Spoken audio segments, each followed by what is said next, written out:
We are live. Okay, good morning. We're back in Senate Judiciary with H5. It's March 17th. And we have Legend Counsel to give us the walkthrough. Good morning. For the record, Michelle Childs, Office of Legislative Counsel, and we're talking about H5. And I think when people around the table thought this looked a little familiar, and you are correct in that what H5 does is it amends Rule 804A of Vermont Rules of Evidence. You don't amend the court rules that often, but you do have the authority to do that, and so you do it from time to time. And you did do it actually 2 years ago, specifically this particular rule and another one on depositions. So the issue may feel fresh in your mind since that proposal, I think it was 190, and I think Senator Norris reported to Judiciary. It's supposed to be reported for GovOps, right? What that proposal did is prior to those amendments, Rule 804A was just pertaining to in matters where a child was a victim in a sexually based offense. And you expanded that to also include those exceptions for offenses where there was cruelty to a child that resulted in serious bodily injury to the child. In this particular case, you're only amending Rule 804A of the Rules of Evidence with respect to hearsay, and it's changing the age. There's the only change here. And so you'll see under current law, the hearsay exception is for a victim age 12 or under. Now that is being changed to under 16 years of age. So remember, hearsay is something that is generally not permitted as evidence in court. It's an out-of-court statement that's been used as evidence to prove the truth of whatever it's asserting. So you think of it kind of as second-hand evidence, but generally hearsay is not admitted because the person being quoted isn't present, so they can't be questioned specifically with regards to that statement. But there are a variety of instances where hearsay can be admitted as evidence. And so that's what you have here now in Rule 804A, is that there are exceptions for children of a certain age in certain types of cases where you could bring in hearsay evidence. So thinking about in terms of if a child told the teacher or just an adult about something, and then that person wasn't available to testify, could bring in the hearsay evidence. There are still the protections under 804A around trying to assure credibility. So the statements must not have been made in preparation for a legal proceeding. And if a criminal or delinquency proceeding's been initiated, the statements have to have been made prior to the defendant's initial appearance before the judicial officer. The child has to be available to testify in court, and the time, content, and circumstances of the statements must provide substantial indicia of trustworthiness. So those are all things that are currently contained in this rule. So again, the one policy change that's for you is whether or not to move age up. Committee, any questions? So I'm looking at page 2, lines 5. And one of the questions I have, might already know the answer to, but just want to confirm here is, so the defense would be able to introduce hearsay statements of somebody who is not necessarily a victim, but they're under the age of 16. So if we're starting out where it's if one person with a mental illness or intellectual or developmental disability, if that individual makes hearsay statements and they're 15 years old, the defense can introduce those statements. You have to round that a little bit for me. Sure. So this allows hearsay to be introduced, and it looks like the first part applies to children who are the victims, the alleged victims of all those listed offenses. Mhm. And then on page 2, where it gets to lines 5 through 8, it also says, or a person with a mental illness or intellectual or developmental disability. And so, So it's the person, either it's the child or a person with mental or with a disability is the victim it's the victim. in the case. And you're looking to bring in an outcome statement.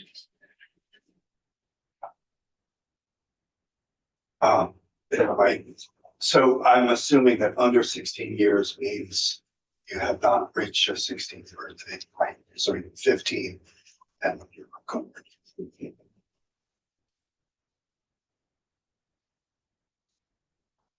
So in cases where there are multiple victims, then the defense would be able to introduce hearsay statements from one victim against another victim without having to call that victim to the stand.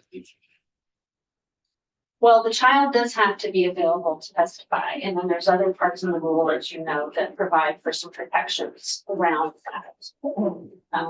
So I think, what is contemplated, and speaking to the practitioners and witnesses will probably give you a much better idea of the circumstances that they would foresee this how this would play out. But that it would be just like I had said before, where the child has made a statement to someone else, and then you're looking to bring that in. So are you saying with multiple victims? Yeah, because I'm thinking of the nature of the offenses described. Unfortunately, there are a number of situations where there are multiple victims, and situations where if a juvenile or somebody under the age of 16 falls into one of these categories, their hearsay statements being introduced by the defense, with the state being unable to cross-examine that victim, the statements are being introduced. Well, the child has to be able to be able to testify in some manner. So the answer is no. Right, but I'm saying that. So, okay. So then, okay, I think maybe once folks kind of talk to you about where they're seeing the instances, but when I think again, it's just, child said something to an art teacher or someone like that, right? So it was the teacher, right? There could be evidence brought in around the statement that was made. So the child is still available to cross-examine or to check the statements with regard to that, but they would be. So. yeah. Okay, yeah, I'm thinking of the situation where it's the teacher testifying saying, yeah, I heard X, Y, and Z, and then that being admissible because it's a hearsay statement. Oh, so you're like really kind of drawing it out to Yeah. what extent, right? I would talk to the practitioners about that. Yeah. So, committee, any questions on this? Michelle, are you able to provide us with any additional background on why this is being introduced and why they picked this age of 16 instead of 15, 17?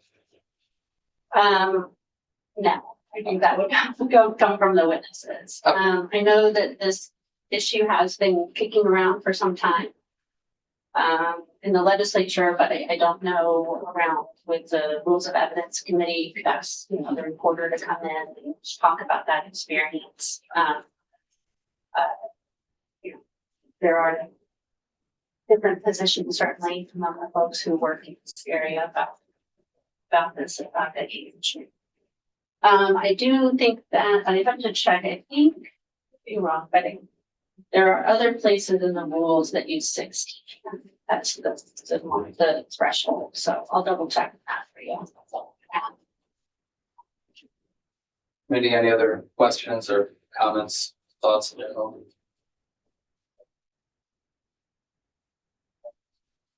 Any general interest in pursuing this further, or want to get more testimony?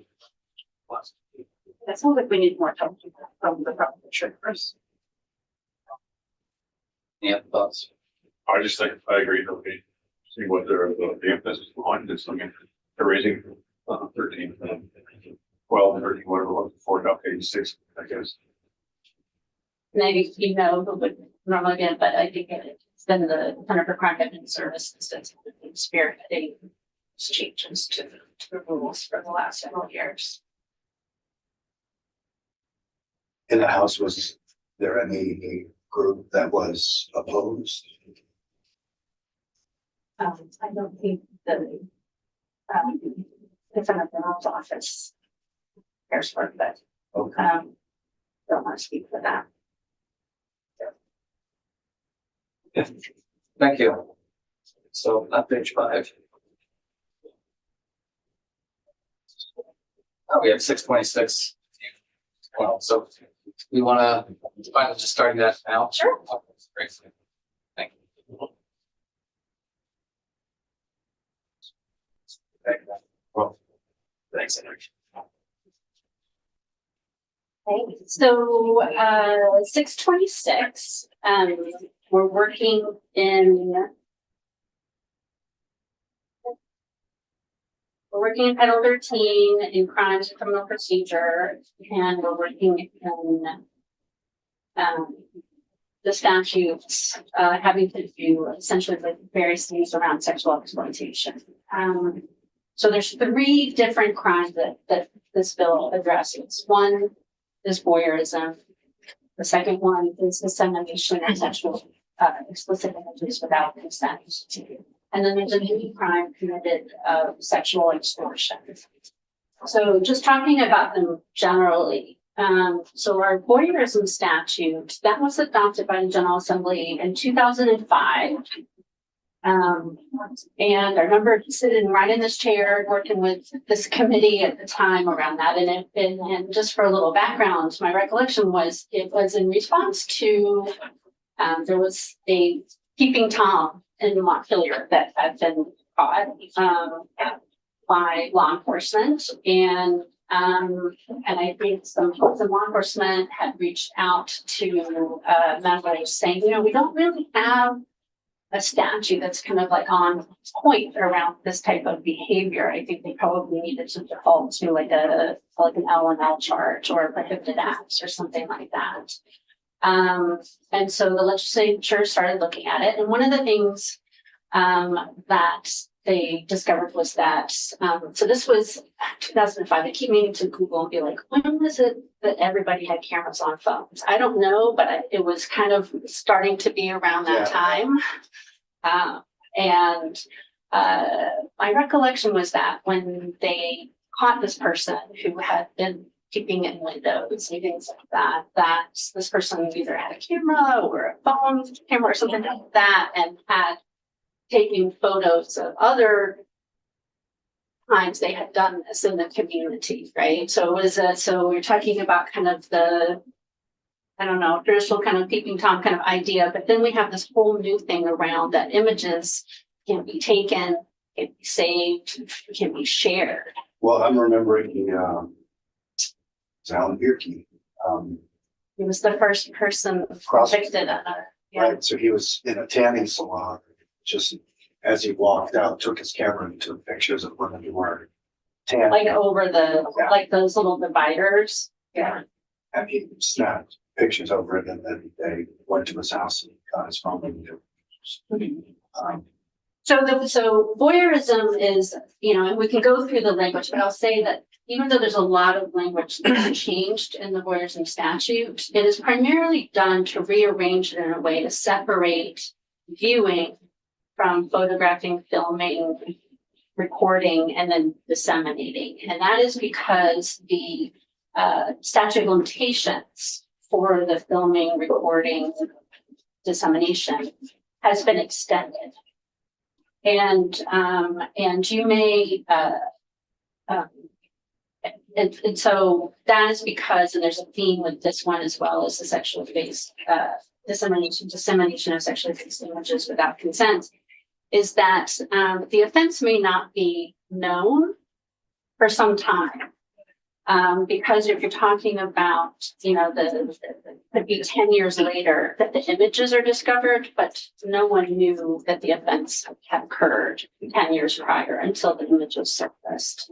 And so when I walk you through the language, I just wanted to note that there's a lot of things going on in there, but they're mostly technical so that I can separate them out to have different statute of limitations. So the viewing is staying the same for the statute of limitations, but there's an expanded one for the recorded filming for dissemination. For the dissemination of sexually based images, that was 10 years later in 2015. And that was, what people commonly referred to at the time as revenge porn. So that is different from the voyeurism in the sense that the voyeurism, no one is giving their consent to be spied on, to have a photo taken, anything like that. For the images, sexually based images without consent, it could be an image that was recorded with the consent of the victim in that particular case, but it was not consent for sharing. And so there's some elements that are a little different from that around intent to harm. That is a requirement there. But again, I just kind of wanted to distinguish those two things for you. And then I'll walk you through and talk to you about the new offense of sexual extortion. So if you're taking a look at the language.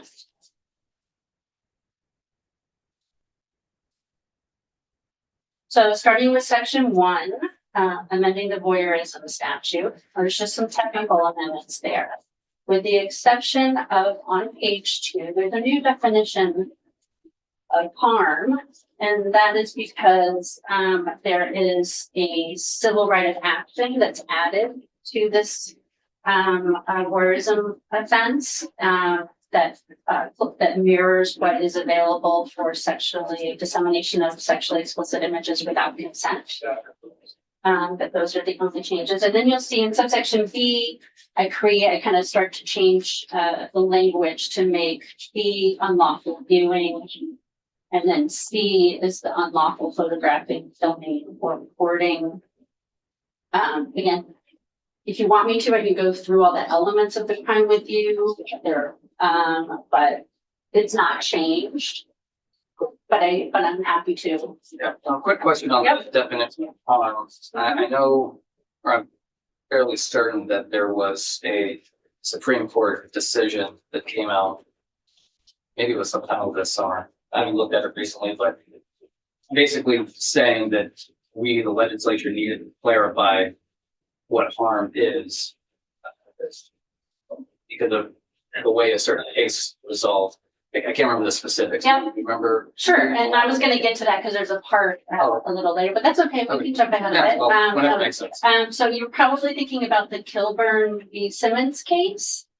In that case, and forgive me if I don't get all the details right, but there were 2 women who discovered as adults that there was a video circulating on pornographic websites of them when they were in their teens and had been secretly recorded changing clothes.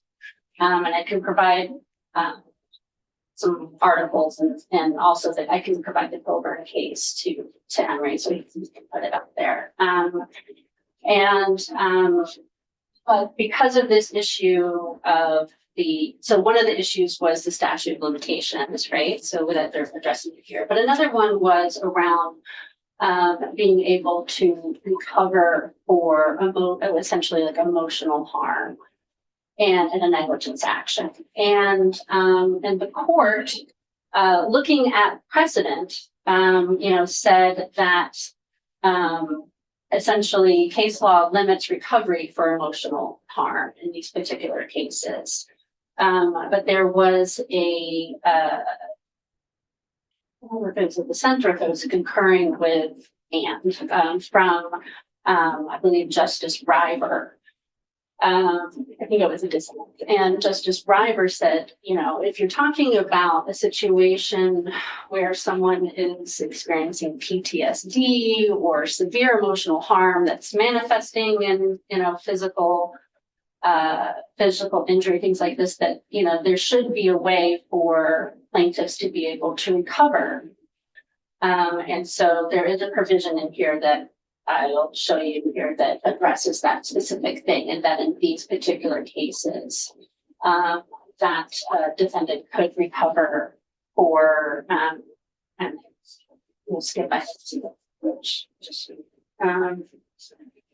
look at Page 6. page 6.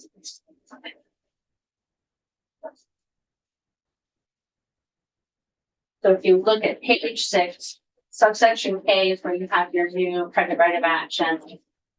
And you'll see on subdivision 3, and an action brought pursuant to subsection, the required element in the negligence claim of actual injury to the plaintiff can be satisfied by a diagnosis of a disorder resulting from trauma. And I think, and that suggestion was what came from the network, so they can talk to you about what they envisioned that would encompass. I think there was some debate about should it be limited to PTSD. I think there is, I don't know if there's a Senate version, I think there's a House version that Eric did that was looking at this issue of being able to recover in a negligence action for PTSD in all types of cases, not just these, but that was not acted on by the House. But it's saying for these particular types of cases, that you could recover for that type of. Just wondering, on top of page 7, it's a retroactive extension of the statute of limitations. And I'm wondering why July 1st, 2005 was the. Because that's the date that the criminal statute was took effect. And so essentially it's saying that, instead of like calculating it from, let's say if you made this act effective July 1st of this year, but if somebody was harmed prior to that date, as long as, in the way that would work with statute of limitations, as long as the original statute of limitations has not run and expired, then you can still avail yourself of this.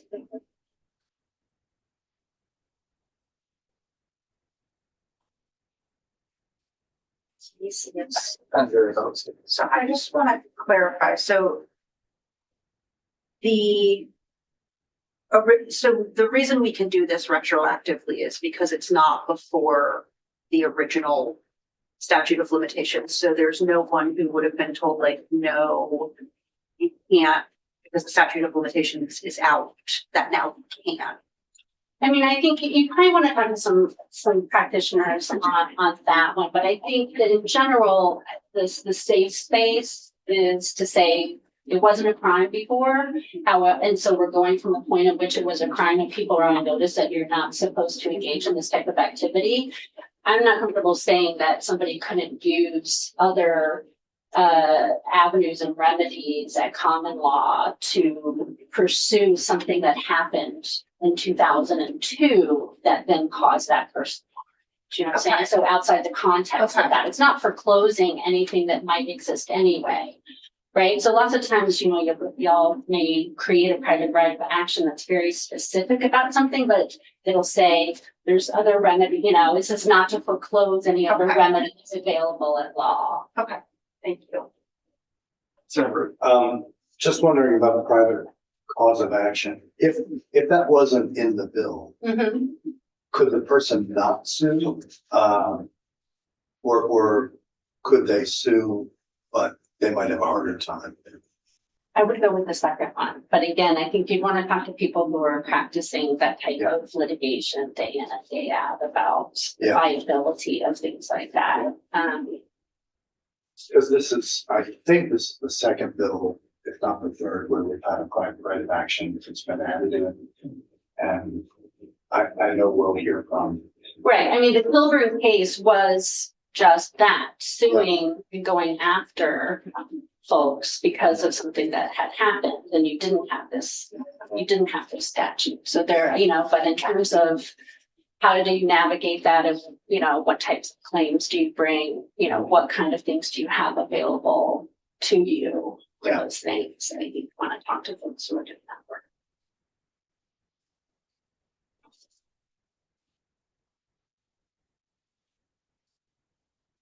Okay, so I'm going to move on to section 2, disclosure of sexually explicit images without consent. So I think, so the first big change, I think, is on page 8, subsection B. So this is where you go to kind of the elements of the crime. So I'll just kind of read through it. No person shall knowingly disclose a visual image of an identifiable person who is nude or who is engaged in sexual contact without the person's consent, with the intent to harm, harass, or intimidate the person depicted, and the disclosure would cause a reasonable person to suffer harm. So you see on line 7 there, the words threaten, oath, or coerce are eliminated. And that's because that concept has been pulled into the new crime of sexual extortion, which we'll talk about in a couple of minutes.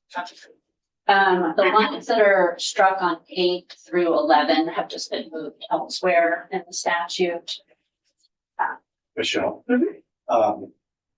So there's a mens rea, and I'm wondering to what extent, and maybe it's a question for the practitioners, to what an extent that is problematic and why it is just automatic that you can't share with whatever your intent. You can't share those images without their consent. I mean, strict liability? No. Yeah, so in other words, they could say, well, I thought this would help them get more clicks on TikTok or something. So I meant well when I shared this Right.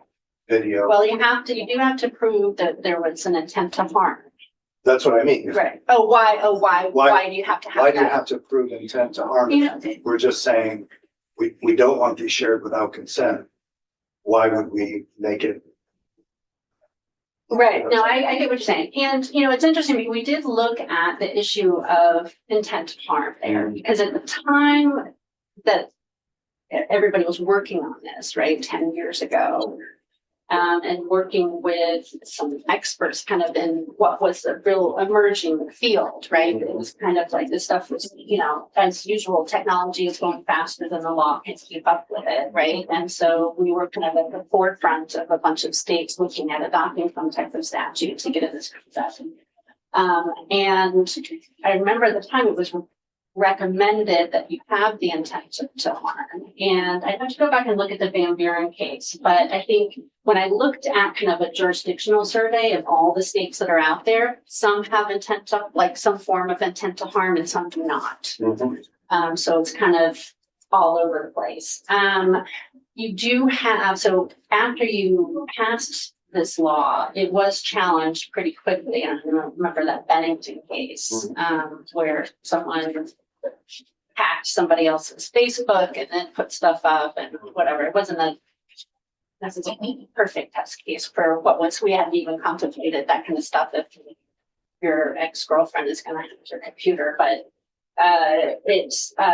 the statute was upheld as constitutional and went through this whole analysis. And also, in addition to this, the Simmons case, I'll provide the Van Buren case as well. And I think where House Judiciary came down and practitioners was, yes, intent to harm makes it more difficult to prove, but the statute had been found constitutional because there's a lot of things you kind of have to navigate on the elements. And so it was kind of like, all right, we're gonna go with what's working. But certainly if you wanted to explore that, you could, because there are some states that don't have that requirement, but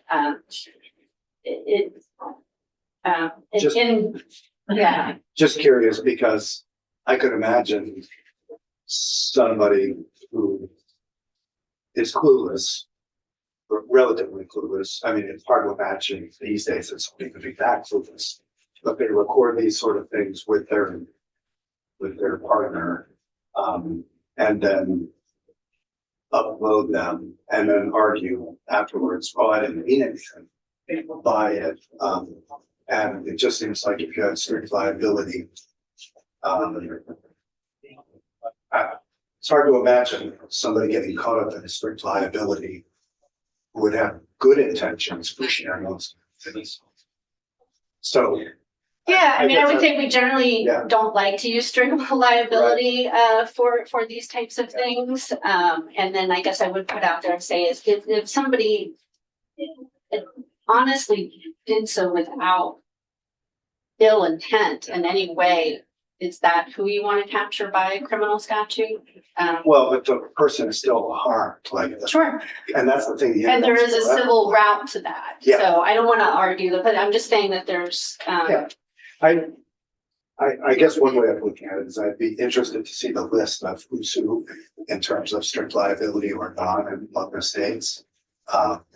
You know, you said that. oh, I'm not saying they don't have strict liability. They may Oh. not have the intent to harm. They still have to have like intentionally, knowingly, like all of that kind of stuff. But in terms, if you're just talking, I thought you were, Oh, if you're just talking about you don't have intent to harm.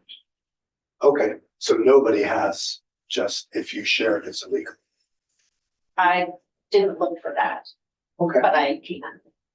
I think in terms of the strict liability piece, I get where you're coming from, but you know, we do generally have to place the burden on the state to explain and reach their burden of proving that there was an intent to do a certain offense. And you know, the only strict liability offense that I can think of off the top of my head is statutory rape. And you know, the intent doesn't matter there, but generally, it's not a great idea to have a strict liability offense. I mean, it's, you know, you don't even have that for murder. And I suppose somebody could share it by accident. You know, they're, And then you could go after them from a civil standpoint, but it wouldn't fall into this. And I would just note that the mens rea that's used here in this statute is knowingly. The one for voyeurism is intentionally. And so, you know, these committees really worked hard at thinking about that because it seemed as though like the voyeurism, you know, they wanted to be very clear that, you know, that they didn't want anybody to be accidentally swept up in that if they accidentally saw something through a break in the shades or something like that. Knowingly, again, not that you couldn't accidentally share something without consent, right? But it's a little less likely that you're going to accidentally do that. And so just as a reminder, if you act knowingly, it means to engage in conduct that will cause or that will be practically certain to cause a specific harmful event. thank you. I think I can wait until we have more testimony on this bill. I just sort of share Senator Burns' feeling that if you share these types of things without someone's consent, why you did it shouldn't really matter. Like you shouldn't be sharing these things without consent. But we can dive into that.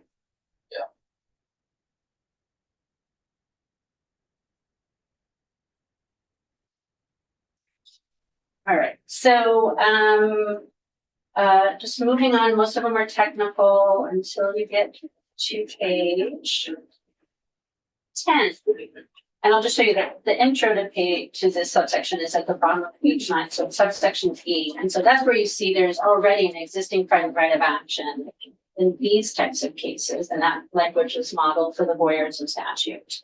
But you're adding in subdivisions 3 and 4, the provisions saying that in the negligence claim, actual harm can be satisfied by a disorder resulting from trauma.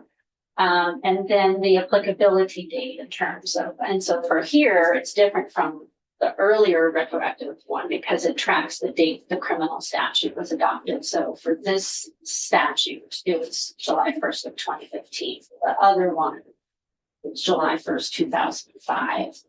So those are different and they are different intentionally.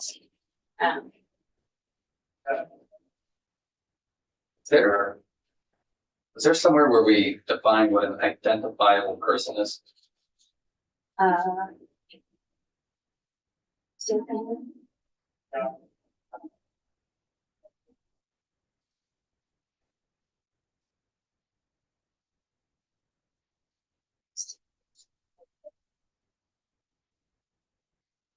don't think so. My recollection is that's like a term that is often used when looking at sexual abuse materials, things like that. So if you're trying, as opposed to an AI generated or, snapshot of like body part, but you can't identify if it's either a real person or who it is. Yeah. Okay. I Yeah. don't think so. Yeah. The only reason I ask is, thinking about hypotheticals where somebody has this footage and let's say they blur somebody's face out and they still use it as extortion material, but the victim in the case, they know it's them in the video that's being Right. extorted. I don't know, that's language that's already in statute now, and so you can ask, I know, you should have, Domenico Padula, the chief of the criminal division at the Attorney General's office, who does a lot of the work with IPAC. She's tremendously knowledgeable and helpful and kind of talking about the types of cases they see and how, they navigate that. Thanks.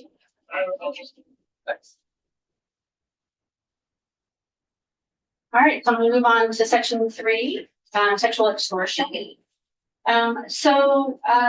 This is a new crime, and you may have, bless you, thank you, heard things on the news. I was just listening to podcast the other day, and they were talking about some of the litigation in California with respect to the social media companies and the things that they were talking about harms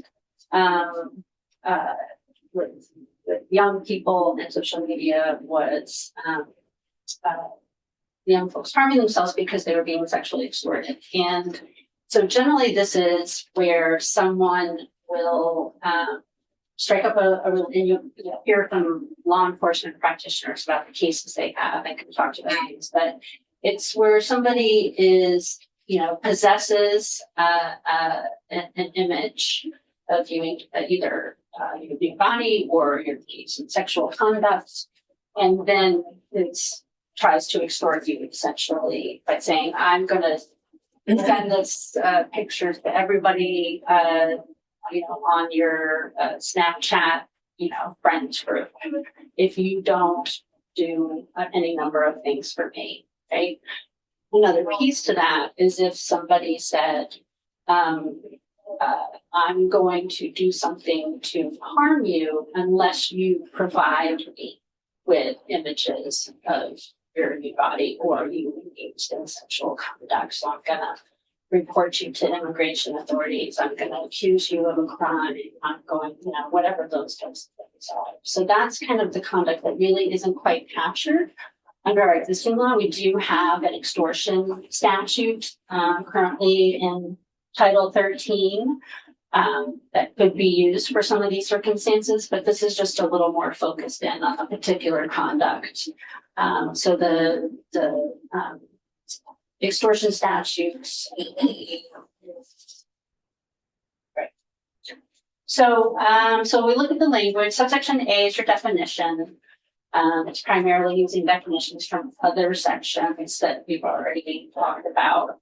Page 11, subsection B. That's no person shall knowingly threaten to disclose a visual image of an identifiable person who's nude or engaged in sexual conduct without their consent, with the intent to compel a person to produce nude images or images of sexual conduct. So, I have this picture now, you have to start sending more pictures to compel a person to engage in sexual conduct, really to engage in any type of conduct against their will, or to refrain from engaging in any conduct which they have a right to do, or provide anything of money or value. Subsection C is that with the intent to compel a person to produce those images, no person shall knowingly threaten a person, accuse a person of a crime, cause injury to a person or property, expose or publicize an asserted fact, whether true or false, intending to subject another person to hatred, contempt, or ridicule. Report a person's immigration status or suspected status. Then on page 12, subsection D, you have the penalties. I'm sorry, before we Go ahead. keep Yep. going there, just going back to page 11. Mhm. I'm looking at lines 16 and 17. So is that to capture situations where somebody says, if you don't send me nudes, I'm going to tell the cops that you assaulted me or something Right. like that? Right, or that you sell cannabis illegally, or that you do, like whatever it is, and they're threatening to accuse someone. So, okay, so I got the accusing part, but then or cause criminal charges to be instituted against a person. Can you expand on what that means? I think my recollection was we were looking at what other states have, and there are a number of states that have some variation of this, and that was part of that, but I don't remember exactly how that came in. But I would think of that perhaps, that I think there's been unfortunately a number of reports in the last few years around people involved in the criminal justice system who work in the criminal justice system, either as law enforcement or prosecutors that have been charged with sexually based offenses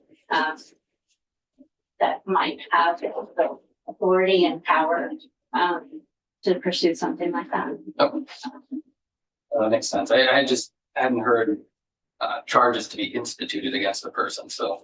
And there may be better language. Like I said, I Yeah. think that came from another state, but I have to look. Thank Mhm. So back on page 12, subsection D, these are the penalties. So violation is a 3-year felony, a fine of $3,000. If the victim of the offense is an adult, is 18 years of age or older.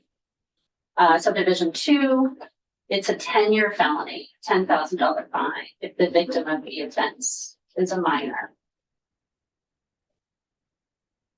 And subdivision 3 is that if serious bodily injury or death results from a violation, it's a 15-year. So testimony in the House was received by a number of folks related to young people who had been sexually extorted, and then the children committing suicide based on that extortion. I'm glad that it's in there. I'm wondering, there needs to be some clarity around if serious bodily injury or death results, death of who. I don't know if that could cause confusion. I mean, obviously, I think it should be, this is something that should exist, that this law here, so, I just want to make sure that we're not creating something that could cause confusion if, let's say this conduct happens and then as a result, 2 other people, not the victim, not the person who was extorting, 2 other people get into a fight, let's say an ex-boyfriend or something, getting into a fight, and somebody gets serious bodily injured, gets a serious bodily injury, if that would fall into this, or.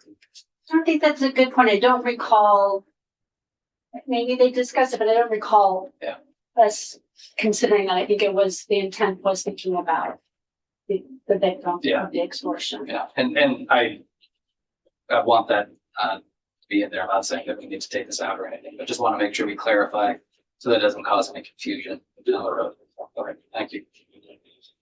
So subsection E provides some limited immunity. So an issue that was raised in House Judiciary was concern that a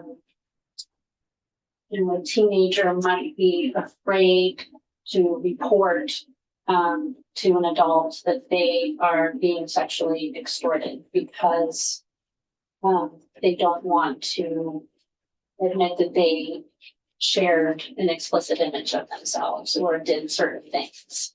And we do have these laws on the books. Again, I'm having all these flashbacks to the aughts with this committee, right? That this committee created the sexting law a number of years ago when